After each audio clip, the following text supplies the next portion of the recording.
JD Vance Mm.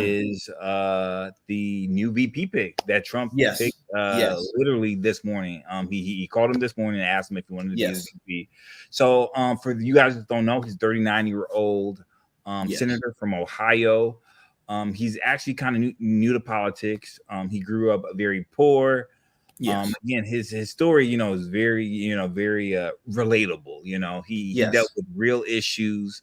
A rags to riches story. He got into the VC business world, I believe, Yes. less than 10 years ago. And he actually wrote a book. I believe it's called what? Hillbilly Eggly? Yeah. Yeah, something like that. Yeah, it was actually made into a movie. It's on Netflix.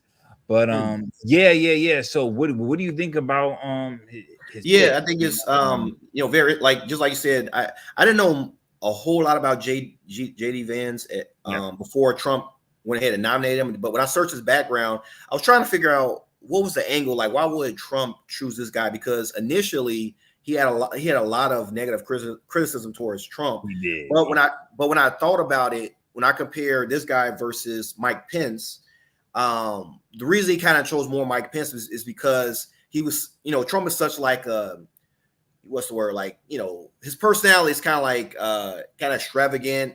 It's not, arrogant, polarizing. Yeah, a little bit boastful. So a lot of like the older conservatives, they're a little eerie about, necessarily voting for him having president. So to kind of calm them down, he kind of figured, well, maybe I should find like a very conservative guy to kind of campaign with me, to kind of make them feel a little bit more comfortable. So that's why he chose Mike Pence.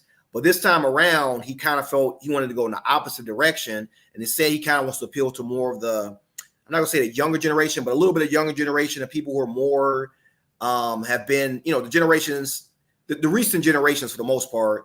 And for what I read, like JD Vance, he's kind of been taking a lot of Trump's talking points and kind of making them his own, and kind of like, using them to kind of give speeches and so forth. So I think that Trump feels like he really believes in his message, and he can kind of appeal to like a lot of the younger generation. And like you said before, a lot of people that grow from like poverty and so forth. He wanted like that connection with people that was like that hardworking, poor class. So yeah, I think it's an excellent pick. So what about you? Do you think that should he have gone with somebody like this, or like Mike Pence, or you think he's gonna really help him, or what do you think? So I know he had lots of different choices. I know Tim Scott was one of the potential picks. Also Marco Rubio. Yeah. I actually did kind of was leaning towards one of those two. There are also some other guys that I don't really know. I just know they were like older white guys. But I personally wanted him to lean to a minority pick to help him with the minority. Ooh, that would have been nice. That would have been nice though. Minority voters, because as we all know, the Republicans are seen as a mostly white party. I agree. Having a VP that kind of reflects more of what America looks like now would definitely help. Yes. And again, I just saw just so many. Again, Twitter is just so horrible. Just so many clowning people. I know they were clowning Tim Scott earlier today when we found out he was going to be the pick. They said Tim now has to go cancel a wedding. Because it's like, please leave that man alone. That I agree, because he probably hurt for this. So he probably did kind of think he was going to be the pick. Like if Trump did pick a vice president candidate that was like minority, I mean, he was already having like historical like records as far as like the black vote, but it would have went to a whole nother level. I think it would have really boosted him. But I don't know if he was a little kind of like, I don't know, kind of eerie about how it would affect him on his campaign. But man, he should have went for it. If he would have went for it, I agree. It would have kind of been a nice little. And even Marco Rubio, he has strong. I mean, I think Florida isn't Florida usually like a toss-up state. Exactly. That's true. Some it's been blue in the past. So red, it flips back and forth. I did read though that Marco Rubio. So apparently I didn't know this. So the president and VP cannot come from the same state, and I believe Trump is legally in Florida. and Marco also lives in Florida, so that would. Oh, really? I didn't know that. I didn't know that. So Okay, wow. I think that was a little tough. That's why. But Okay. I'm really interested in JD Vance. Like today was the first time I really heard him talk before. Yeah. So I'm curious to learn more about him. Yes. I like that he just doesn't have a big long political past. It's I agree. It's not a lot of mud that people can throw at him. I agree. Yeah. Which is going to be good for them because I kind of suspect that this campaign is going to get a little. It's going to be a lot of sneaky stuff going on as we go closer and closer towards the election.